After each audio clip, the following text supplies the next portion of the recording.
बापा बापा बापा बापा बापा बापा. आज तो काम मस्त केलं गडा, खुरपून काढ कापूस चकाचक आता मस्त वाटायला लागला. आणि तुम्ही हिंडत बस जा, या रानातून त्या रानातून त्या रानातून या रानात. अरे मी असा रिकामा हिंडत नाही.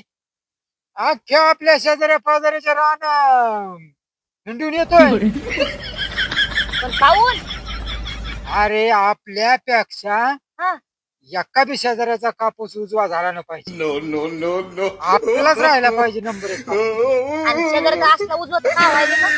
अरे ते उजवा झाला की ते टोचत आहे पोटामध्ये.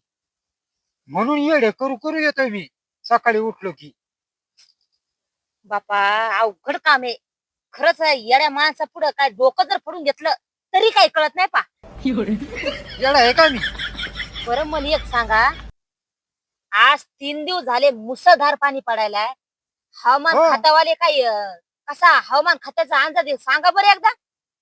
अरे आताच पाहून आलोय मी. हा या वर्षी हा जर जवायला सोन्याची अंगठी केली हा No, no, no, तर मध्यम पाऊस पडणार. no. आणि जर सोन्याची चैन केली गळ्यातली हा. तर मग चांगला पाणी पडणार.